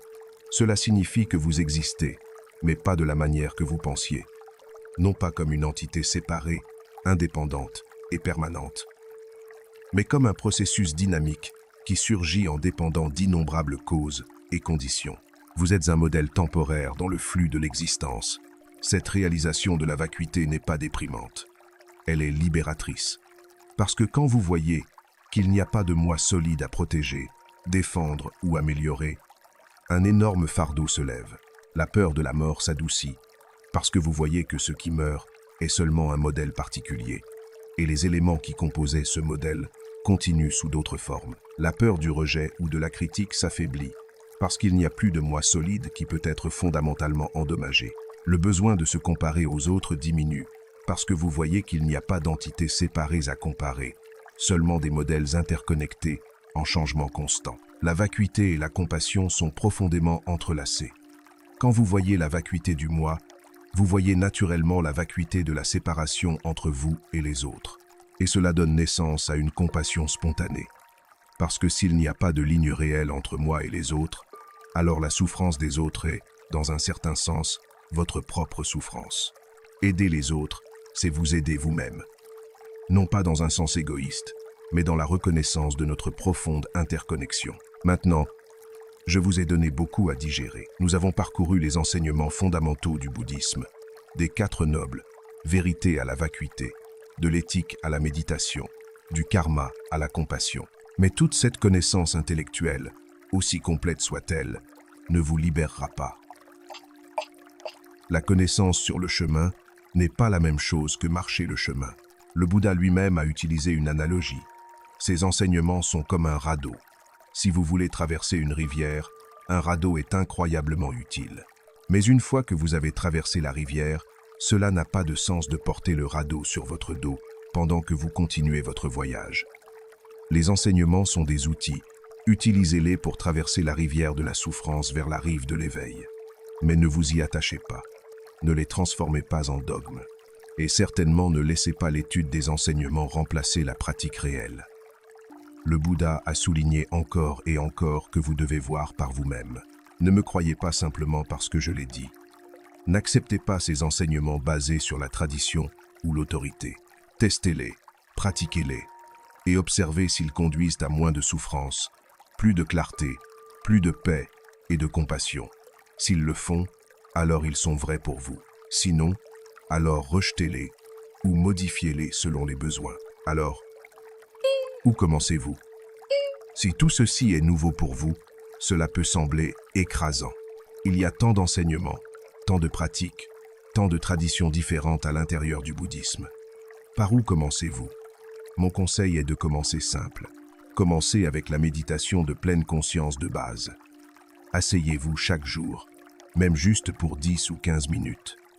Concentrez-vous sur votre respiration. Remarquez quand votre esprit s'égare et revenez doucement à la respiration. C'est tout. Cette pratique simple, faite de manière constante, commencera à transformer votre relation avec votre propre esprit. Pendant que vous pratiquez la méditation, commencez aussi à amener plus de conscience à votre vie quotidienne. Mangez avec attention, savourant vraiment votre nourriture au lieu de l'inhaler en regardant votre téléphone. Marchez avec attention, sentant chaque pas, remarquant votre environnement. Parlez avec attention, faisant une pause avant de parler, pour considérer si vos mots sont vrais, gentils et utiles. Ces changements peuvent sembler petits, mais leur effet cumulatif est profond. Graduellement, vous développerez plus de stabilité dans votre pratique de méditation. Votre concentration s'améliorera. Vous commencerez à voir des schémas dans votre esprit que vous n'aviez pas remarqués auparavant. À ce point, il pourrait être utile de chercher plus d'instructions, assister à une retraite de méditation, trouver un maître ou un sangha, approfondir votre étude des enseignements. Mais rappelez-vous toujours que l'objectif n'est pas d'accumuler de la connaissance ou d'avoir des expériences spéciales. L'objectif est de s'éveiller, de vous libérer de la souffrance, de vivre avec sagesse, éthique et compassion. Tout le reste est secondaire. Et cet éveil n'est pas quelque chose qui se produit dans un futur distant, après des décennies de pratiques parfaites. Il peut se produire à tout moment. Il peut se produire maintenant. Parce que l'éveil ne concerne pas atteindre un état spécial. C'est survoir clairement ce qui a toujours été vrai. Que tout est impermanent. Que l'attachement cause la souffrance. Qu'il n'y a pas de moi séparé et solide. Ces vérités sont disponibles pour vous en ce moment, même si vous regardez simplement. Non pas à travers le filtre de vos concepts et croyances, mais directement dans votre expérience vivante. La bonne nouvelle est que vous n'avez pas besoin d'être parfait pour commencer ce chemin. Vous n'avez pas besoin d'avoir votre vie complètement en ordre. Vous n'avez pas besoin d'être spécialement intelligent ou spirituellement doué. Tout ce dont vous avez besoin est la volonté de regarder honnêtement votre expérience et l'engagement de pratiquer de manière constante. Le reste se déploiera naturellement. Et rappelez-vous, c'est un voyage pour toute la vie. Il y aura des hauts et des bas. Il y aura des jours où votre pratique se sentira claire et lumineuse, et des jours où elle se sentira sèche et sans sens. Il y aura des moments d'insight profond, et de longues périodes de stagnation apparente. Tout cela est normal. Tout cela fait partie du chemin. La clé est la persistance douce. Continuez à vous présenter, continuez à pratiquer, continuez à cultiver la pleine conscience, la compassion et la sagesse. Et avec le temps, peut être si graduellement que vous le remarquez à peine, vous découvrirez que vous changez, que vous souffrez moins, que vous réagissez avec moins d'automaticité, qu'il y a plus d'espace dans votre expérience, que votre cœur est plus ouvert, que votre esprit est plus clair. Et un jour, peut-être, vous verrez si clairement la nature de la réalité que la souffrance fondamentale, cette insatisfaction qui a coloré toute votre vie, se dissout simplement, non pas parce que vous avez acquis quelque chose de nouveau, mais parce que vous avez finalement lâché ce qui n'a jamais été réel pour commencer. C'est mon souhait sincère pour vous. Que vous trouviez le chemin qui mène au-delà de la souffrance, que vous vous éveilliez à votre vraie nature, que vous viviez avec sagesse, amour et liberté. Le chemin est devant vous, le premier pas attend. Et faites ce premier pas sur le chemin qui vous ramènera à la maison, à la paix que vous avez toujours cherchée, à la liberté qui est votre droit de naissance. Le Bouddha vous a montré le chemin, mais seulement vous pouvez le marcher. Que votre voyage soit rempli de grâce, que vous trouviez la joie dans la pratique. Vous pouvez le marcher, et que tous les êtres, partout, soient heureux, en bonne santé et libres de la souffrance. Jusqu'à notre prochaine rencontre, que la paix demeure dans votre cœur. Avant de nous séparer, je veux partager avec vous une pratique finale, une méditation guidée que vous pouvez faire maintenant même, où que vous soyez. Cette pratique synthétise beaucoup des enseignements que nous avons explorés et peut vous donner une expérience directe de la paix qui est toujours disponible. Trouvez une posture confortable. Vous pouvez être assis ou allongé. Ce qui est important est que vous soyez alerte mais détendu. Fermez doucement vos yeux ou gardez-les semi-ouverts, avec un regard doux vers le bas. Commencez en amenant votre attention à votre respiration. N'essayez pas de la contrôler ou de la changer. Observez simplement comment elle est. Sentez l'air entrant par votre nez. Sentez votre poitrine ou votre abdomen se dilater. Sentez l'air sortant. Remarquez la petite pause entre l'inhalation et l'exhalation. Restez avec la respiration pendant quelques moments. Chaque fois que vous remarquez que votre esprit s'est éloigné, ce qui arrivera, reconnaissez-le simplement avec bonté et revenez à la respiration. Il n'y a pas d'échec à se distraire. La pratique EST de remarquer que vous vous êtes distrait et de revenir. Maintenant, étendez votre conscience pour inclure tout votre corps. Sentez les sensations présentes. Peut-être il y a île de la tension quelque part. Peut-être il y a île du confort. Peut-être il y a île des démangeaisons ou de la chaleur ou du froid. Remarquez simplement ce qui est présent sans jugement. Les sensations sont simplement des sensations. Elles ne sont ni bonnes ni mauvaises. Elles sont simplement. Si vous remarquez de la tension, n'essayez pas de la forcer à disparaître. Respirez simplement consciemment vers cette zone. Imaginez votre respiration comme une vague douce qui masse et adoucit la tension. Maintenant, amenez votre attention aux sons qui vous entourent. Ne cherchez pas activement des sons. Laissez-les simplement venir à vous. Peut-être entendez-vous du trafic. Peut-être des voix. Peut-être le bourdonnement d'un réfrigérateur ou le chant des oiseaux. Remarquez comment les sons surgissent du silence, existent pour un moment, et puis se dissolvent de retour dans le silence. Les sons ne sont pas des interruptions à votre méditation. Ils font partie de la méditation. Ils font partie de l'expérience présente que vous observez avec pleine conscience. Maintenant, amenez votre conscience à votre état mental. Comment est votre esprit en ce moment? Est-il calme ou agité? Clair ou brumeux? Heureux ou triste? N'essayez pas de changer ce que vous trouvez. Observez-le simplement avec curiosité et compassion. C'est comme regarder la météo. Parfois le ciel est clair. Parfois il y a des nuages. Parfois il y a une tempête. Mais le ciel lui-même n'est pas affecté par la météo qui passe à travers lui. Votre conscience est comme ce ciel. Les pensées et émotions sont comme la météo. Elles changent constamment. Mais la conscience elle-même reste vaste, ouverte, intacte. Reposez-vous dans cette conscience spacieuse pour un moment. Vous n'essayez pas d'accomplir quoi que ce soit de spécial. Vous êtes simplement simplement conscient, simplement présent.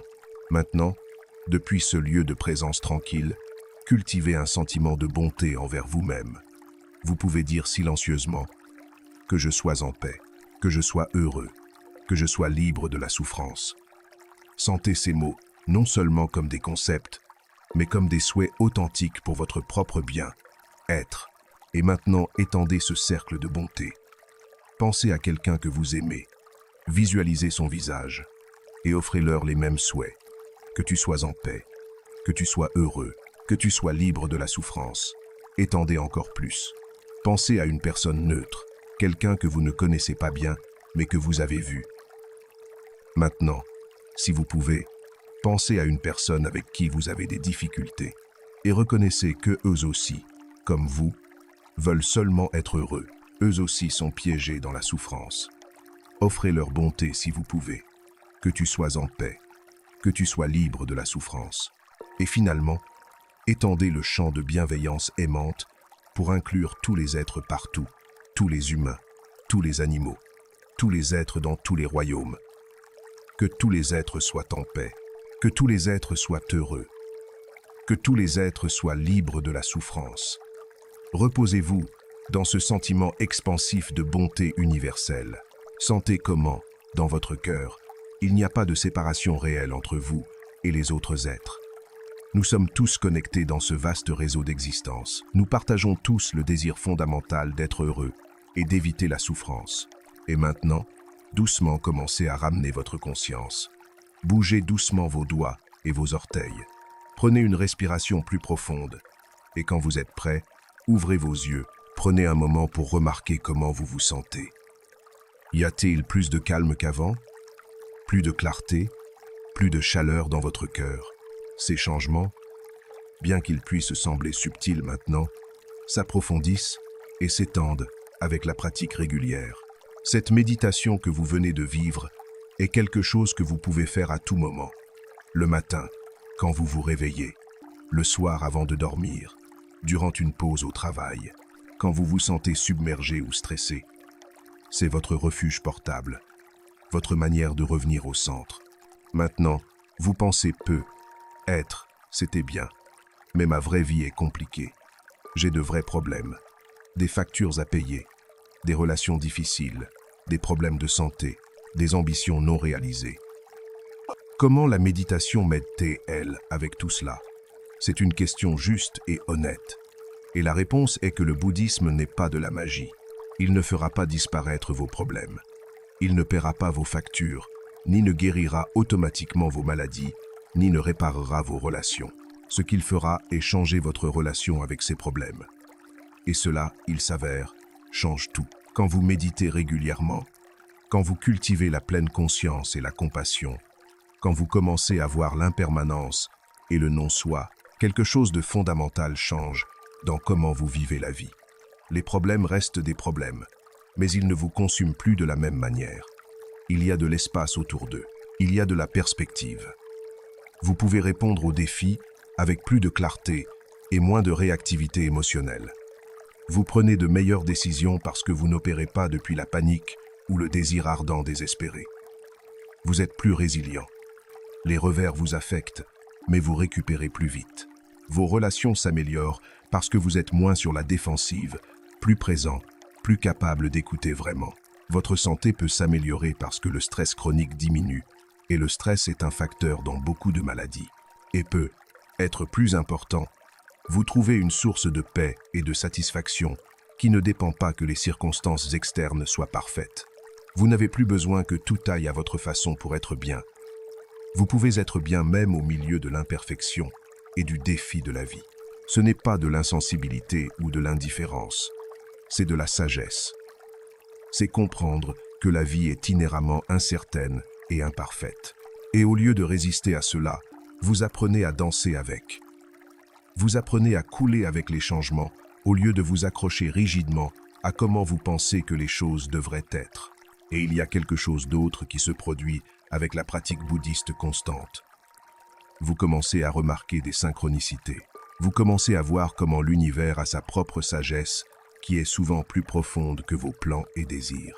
Cette porte qui s'est fermée et qui semblait être un désastre à ce moment-là. Plus tard, vous voyez qu'elle vous a sauvé d'un chemin qui n'était pas bon pour vous. Cette rencontre apparemment aléatoire avec quelqu'un s'est avérée être exactement la connexion dont vous aviez besoin. Ce ne sont pas nécessairement des phénomènes mystiques. Ce sont simplement le résultat d'être plus présent et attentif. Quand vous êtes plus éveillé, vous voyez naturellement plus. Vous remarquez plus. Et vous pouvez répondre avec plus d'habileté aux opportunités et défis qui ont toujours été là, mais que vous ne pouviez pas percevoir auparavant. Maintenant, avant de terminer complètement, je veux aborder une dernière question que beaucoup de gens ont. Est-il possible d'être bouddhiste et aussi pratiquer une autre religion? Le bouddhisme est-il compatible avec le christianisme, le judaïsme, l'islam ou toute autre tradition spirituelle? C'est une question complexe, et la réponse dépend partiellement de à quel point vous êtes orthodoxe dans les deux traditions. Il y a certainement des bouddhistes qui s'identifient aussi comme chrétiens, juifs ou d'autres traditions. Ils voient le bouddhisme plus comme une psychologie pratique et un ensemble de pratiques de méditation qui peuvent compléter leur foi religieuse existante. Pratiquer la pleine conscience ne contredit pas nécessairement croire en Dieu. Cultiver la compassion est compatible avec pratiquement tout système éthique. Travailler avec votre esprit à travers la méditation peut approfondir votre pratique de prière ou de contemplation dans n'importe quelle tradition. Cependant, il y a certains enseignements bouddhistes qui peuvent entrer en conflit avec certains dogmes religieux. L'enseignement bouddhiste du non-soi, par exemple, défie la notion d'une âme immortelle que beaucoup de religions maintiennent. L'enseignement bouddhiste qu'il n'y a pas de créateur divin est évidemment problématique pour les religions théistes. Alors, que faites-vous si vous vous sentez attiré à la fois par le bouddhisme et par une autre tradition? Mon conseil est d'être honnête sur où sont les tensions et de ne pas essayer de forcer une synthèse qui ne fonctionne pas. Mais reconnaissez aussi qu'il y a beaucoup de sagesse commune entre les traditions. Pratiquement toutes les grandes traditions spirituelles enseignent l'amour, la compassion, l'honnêteté, l'humilité. Toutes reconnaissent que l'égoïsme et l'attachement causent la souffrance. Toutes invitent à une forme de transformation intérieure. Alors, bien que les cadres conceptuels et les pratiques spécifiques diffèrent, il est aussi parfaitement valide de prendre ce que vous trouvez utile du bouddhisme sans nécessairement l'adopter comme votre seule identité spirituelle. Si la méditation de pleine conscience vous aide, pratiquez-la. Si les enseignements sur la compassion résonnent, incorporez-les. Vous n'avez pas besoin de vous convertir officiellement, ni d'adopter tout le package. Le Bouddha lui-même a dit que ces enseignements étaient comme un radeau pour traverser la rivière, pas un dogme à adorer. Utilisez ce qui fonctionne, laissez le reste. Et maintenant, nous arrivons vraiment à la fin de notre temps ensemble. Nous avons parcouru un long chemin, depuis les racines historiques du bouddhisme jusqu'à ses enseignements les plus profonds, depuis les pratiques de base de méditation jusqu'aux applications dans la vie quotidienne, depuis l'éthique jusqu'à la compassion, jusqu'à la vacuité. Mais rappelez-vous, tout ceci n'a été que des mots. Vonkin Blues, Vonkin Blues, Vonkin Blues. Des concepts, des cartes du territoire. Le territoire réel est votre propre expérience directe. C'est ce que vous découvrez quand vous pratiquez vraiment, quand vous vous asseyez en méditation jour après jour, quand vous travaillez avec votre esprit au milieu des défis de la vie, quand vous cultivez la bonté, même quand c'est difficile. C'est le vrai dharma, c'est le vrai chemin. Les bouddhistes disent qu'il y a 3 niveaux de sagesse. La sagesse qui vient d'écouter ou de lire sur les enseignements. La sagesse qui vient de réfléchir profondément sur eux. Et la sagesse qui vient de les expérimenter directement dans votre propre vie. Aujourd'hui, je vous ai offert le premier type. Mais seulement vous pouvez développer le deuxième et le troisième. Alors je vous invite, je vous défie, je vous encourage. Prenez ces enseignements et rendez-les vivants dans votre expérience. Ne les transformez pas en un autre ensemble d'idées intéressantes que vous stockez dans votre cerveau. Utilisez-les, pratiquez-les, testez-les contre votre propre expérience. Voyez s'ils conduisent à moins de souffrance, plus de clarté, plus de paix. Et s'ils le font, alors ils sont vrais. Non pas parce que je le dis, non pas parce que le Bouddha l'a dit il y a 2500 ans, mais parce que vous l'avez vu par vous-même. Ah, et cette vérité autodécouverte a un pouvoir qu'aucune quantité de connaissances de seconde main ne peut égaler. C'est la différence entre lire sur comment une orange goûte et vraiment mordre dans une. C'est la différence entre étudier des cartes d'un pays étranger et vraiment y voyager. C'est la différence entre croire que la liberté est possible et réellement la goûter. Ce goût direct de la liberté, même pour un moment, vous changera. Il vous montrera qu'il y a une autre manière de vivre, que vous n'avez pas à être piégé dans les schémas de souffrance que vous avez portés si longtemps, que l'éveil n'est pas juste un concept mystique pour les saints et les moines, mais une possibilité réelle pour vous, ici et maintenant. Et quand vous goûtez cette liberté, vous en voudrez plus, non pas d'une manière avide ou attachée, mais de la même manière que vous vous déplacez naturellement vers la lumière quand vous avez été dans l'obscurité. C'est simplement l'intelligence naturelle de votre être reconnaissant ce qui est vrai, ce qui est réel, ce qui conduit à l'épanouissement authentique. Cette impulsion vers l'éveil est déjà en vous. Je n'ai pas à vous convaincre de le chercher. Vous le cherchez déjà. C'est pourquoi vous êtes ici, écoutant ceci. C'est pourquoi quelque chose en vous a résonné quand vous avez entendu parler de ces enseignements. Ce quelque chose est votre nature de Bouddha, votre potentiel inné pour l'éveil, se reconnaissant lui-même.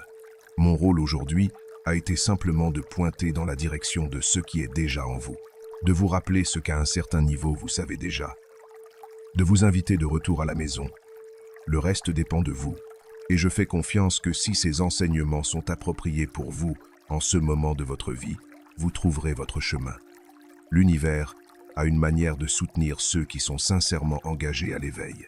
Des maîtres apparaîtront, des sanghas apparaîtront, des livres et enseignements apparaîtront juste quand vous en avez besoin. Et les défis qui semblaient être des obstacles se révéleront être des opportunités parfaites pour pratiquer. Faites confiance au processus.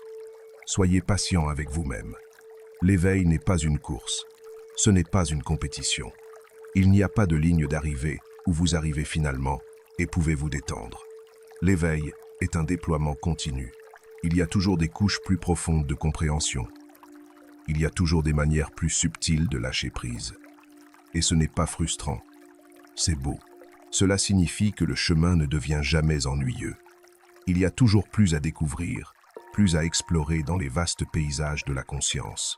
Et avec chaque découverte, avec chaque lâcher prise, vous devenez plus libre, plus léger, plus en paix. Parce que le vrai moi, votre nature de Bouddha, n'est pas une petite chose limitée et craintive qui doit être protégée. Il est vaste, il est ouvert, il est lumineux, il est l'amour même, il est la sagesse même. Il est la paix même. Et plus vous lâchez les couches de conditionnement qui ont obscurci cette vraie nature, plus elle brille naturellement. Alors que nous concluons cette rencontre, je vous laisse avec une dernière invitation. En ce moment même avant que vous finissiez d'écouter ces mots, vous pouvez vous éveiller, vous pouvez lâcher prise, vous pouvez être libre. Cela ne nécessite pas des années de pratique, cela ne nécessite pas de conditions spéciales, cela nécessite simplement ce moment, cette respiration, cette conscience. Lâchez complètement. Arrêtez de résister. Arrêtez de vous accrocher. Arrêtez d'essayer d'être quelqu'un ou d'accomplir quelque chose. Juste pour ce moment. Juste pour maintenant. Sentez-vous cela? Cette ouverture. Cette spaciosité. Cette paix qui ne dépend de rien. C'est votre vraie nature. C'est qui vous êtes vraiment quand vous n'essayez pas d'être quoi que ce soit d'autre. C'est toujours disponible. Dans chaque respiration, dans chaque moment, attendant simplement que vous vous souveniez, que vous rentriez à la maison. Bienvenue à la maison. Bienvenue à Esprit Zen. Que tous les êtres soient heureux, que tous les êtres soient en paix, que tous les êtres soient libres.